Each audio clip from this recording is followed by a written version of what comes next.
Good afternoon. I'm Lauren Zarella. And I'm Patron Savage. While the national races and federal offices get a lot of media attention, most of the governing that affects your daily life happens at the state and local level. As part of the Tigers Vote Project, we want to spotlight some of that work happening every day. For example, California has 40 state senators. Each one represents more people than any member of the U.S. House of Representatives does, and in fact represents more people than the total population of 5 different states. We're joined today by our own state senator representing most of the peninsula, Senator Josh Becker.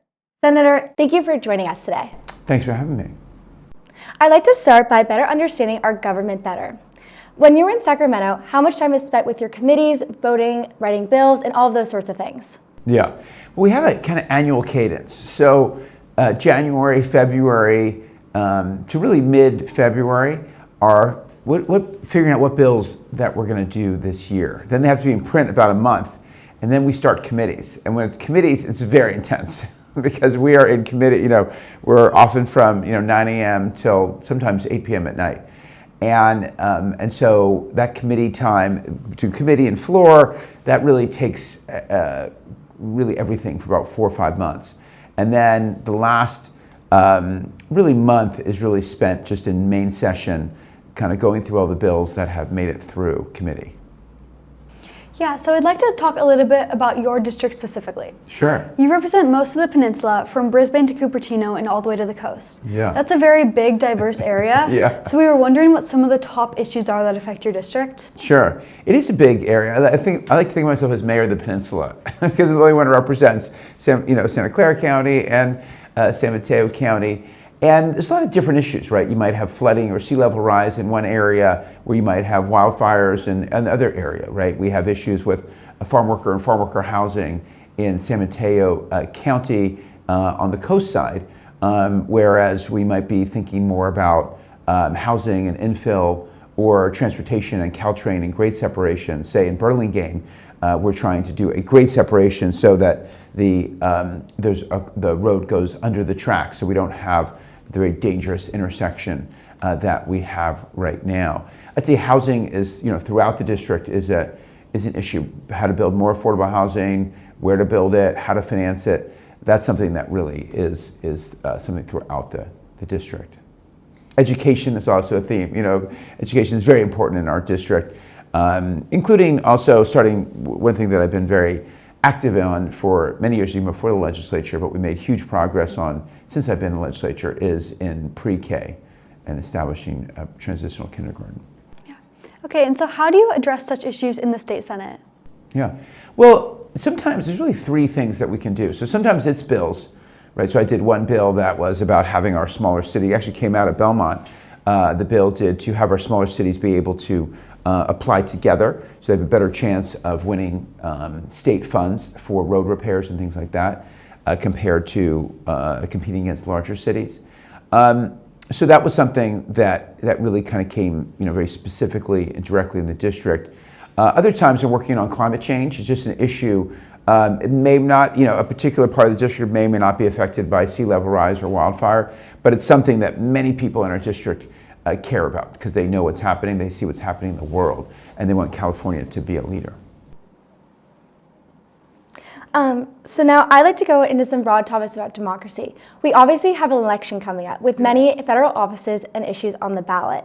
So, but especially in the state senator and state legislator, a lot of those elections will be won or lost in a landslide. So for us, why is voting important even if your one vote may not affect the overall result? Well, we've seen that one vote can matter very much so. We had a congressional primary to replace Anna Eshoo, and who's been served for 30 years in Congress, representing a large part of the peninsula, and it actually ended up in a tie for second place. And usually top 2 advance. So all 3 were going to advance, and they had an appeal, and they found that, okay, they did a recount, and 5 votes moved. And so two candidates moved on, but that was literally tied. So we do see a lot of important races here that do come very close. Also, there's a lot of local ballot measures. Just driving up, I saw sales tax measures that were on the ballot. There's city council races that often will be very close. And there's a lot of state ballot measures dealing everything from a climate bond that I put on the ballot with my colleagues, a $10 billion climate bond. There's an education bond. There's also very technical things, Prop 5, around what would be the threshold to pass local bonds. So a lot of things on the ballot right now. Yeah, so most of our students can't vote this November. Maybe Yeah. half a dozen of them can. Okay.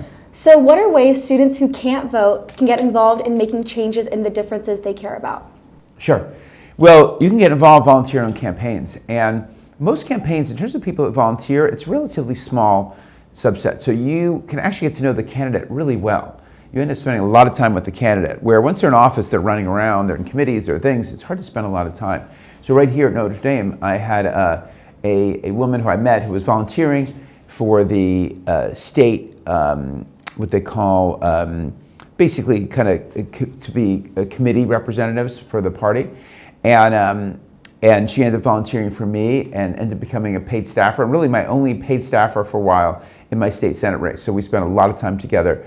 And she did a terrific job, and that was someone who was only 19 years old at the time, maybe started out at 18. So, but just volunteering and going door to door, getting involved in campaigns, you can have a big impact. That's great, thank you so much. So now I kind of want to go into more about voting. So San Francisco has debated about lowering the voting age to 16. What do you think about that? Well, there are places that we've lowered the voting age, and we've tried to lower the voting age in other places for school, especially for school board elections. So in school board elections, then if you're 16, you could vote in school board elections. And that makes a lot of sense, right? Then students have a say in what happens in their schools. You know, I'm also been supportive of efforts to lower the overall voting age till 17, but some of that's harder, it's been harder to do. We haven't had a lot of success. Yeah, so we live in an age of massive political disagreement, where many people are afraid to share an opposing view because they think they may be attacked or judged for it. Do you worry about the long-term effects of self-censorship, where people are afraid to have a civil discussion or respectful disagreement? Yeah, I mean, I think a lot of that you see is in Washington, D.C. right now, which is unfortunate, and there's some really, horrific rhetoric coming out, I'd say, from one side in particular, that's just very, I think, beneath us as a democracy, and is really below the standards of just common decency, and I think that's unfortunate. I think it turns some people off, although I will say I have a lot of, well, I'll say two things. One, in the state, it's very different. So we actually have very cordial discussions, very robust discussions. Of the legislation that I passed, 65% has had bipartisan support. So we do a lot of stuff actually with the Republicans. They get bills passed. And I chaired a subcommittee, the budget subcommittee, for billions of dollars for natural resources across the state, which includes wildfire, includes farm programs, it includes all our climate programs. And there's only three folks, one a Republican, myself, and one other Democrat. So we actually work really quite collaboratively in a way that might surprise people, but you'll see if you come up to Sacramento. People are very friendly. I think, and then secondly, I'd say that I do have a lot of applications for internships. Maybe some folks here will intern, and that also gives me hope because it shows people actually really want to be involved in the process. They're not being turned off. And so now I want to ask you something I'm sure most of our students care about. Yeah. Last month, Gavin Newsom signed into law the Phones Free School Act, which requires public schools to limit cell phone use during school with their students. So my question for you is, why do you think this bill is important now, especially when students have had cell phones for over a decade? Yeah, I had a town hall on this recently, and that's one thing I try to do to try to engage the community. And right here in San Mateo, High School has been doing it since 2019. And we heard from the teacher and from the principal, and it's been overall very successful. They just did kind of a survey on it, very successful. But it has to be rolled out well. I heard of another high school in the area where it was not rolled out well, not a lot of communication, and really, it was a really negative experience, I think, for the whole school community. So, like anything new, it requires a lot of communication and a lot of thought. And there's different models to do. So some just try to limit it during classroom, whereas folks in San Mateo use the Yonder devices, and it's really a bell-to-bell situation. So there's a lot to be figured out, but communication is going to be important, right? Parents need to know that there's things are going to be okay. If there's an emergency, students need to know what's happening, why it's happening, and really buy in, because otherwise, again, we've seen very locally how it can have, excuse me, some kind of negative repercussions for the school community. Yeah, thank you for that response. And so kind of following up on that, if this bill is approved, will NDB as a private school be legally required to follow it? And if not, for private schools as a whole, how can you encourage private schools to follow this bill, follow the other bills for the future, even if they're not legally required to follow it? Yeah, good follow-up question. Thank you. I don't know, actually, honestly, answer on private schools. I don't think they're formally covered, and they generally have more leeway. And so right now there are phones in schools here? Yes. Okay, interesting. Yeah, I think, and this is where we tried to, lift up various models when we had the town hall, because I think if people have a lot of success with this, then other schools would be encouraged to follow. Right. Whereas if we see more, conflict, then they might say, okay, we're going to back off a little bit. So, but I don't think there's anything that will be legally required of private schools, but I think they'll be watching closely. And public schools may be watching private schools, because I'm sure certain private schools do this already, but I'm not sure. Yeah, and so how would this bill affect students such as student journalists like us who use their phones every day during school in a constructive manner? Yeah.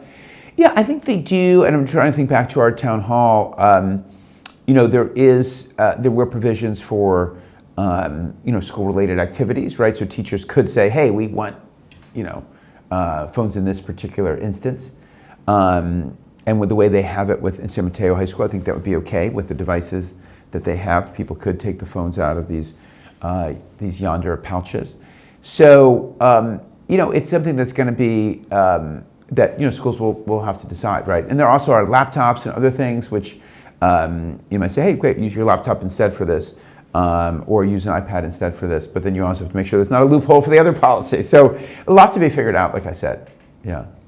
And how do you communicate the importance of having time away from devices to this current generation of students who are the first generation to have grown up completely with these devices? Yeah, it's an interesting question. I think when folks go on trips, do you do like an outdoor trip, like an outdoor adventure trip? Not. I mean, we have intersession where kids can go abroad during winter, but not really. Okay. Because what I find is, when kids, if they have like a 2-3 day outdoor experience where there's, phones don't work or they're not allowed phones, it's initially very hard, but then once they adjust, they're like, oh, okay. We can also, there's a little quiet, there's a little peace, but it's one of the issues. I mean, some of it is just habit, and some of it is because some of those services are kind of addictive, right? You get addicted to see what your friends are doing, like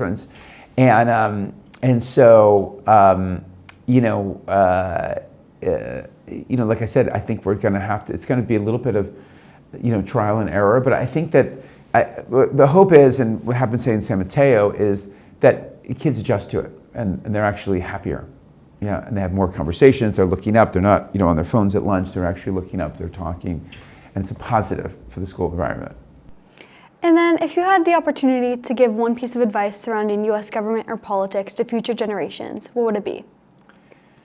One piece of advice, I would say get involved. I mean, this is my first really elected office since college, but I've been involved in various other ways, right? You volunteering on a campaign, going door to door for a campaign, raising money for a campaign, getting to know folks on the way up through other civic organizations. That's why I knew Kamala Harris, our president, because I had a nonprofit called Full Circle Fund, where we got a lot of young people, many people work in the private sector, but to pool together our time and our money and to do what we call, strategic giving, really, to be involved in civic activities, but with a strategic lens to moving the needle in an issue like education or affordable housing. But, got to know Kamala Harris then, 20, 25 years ago.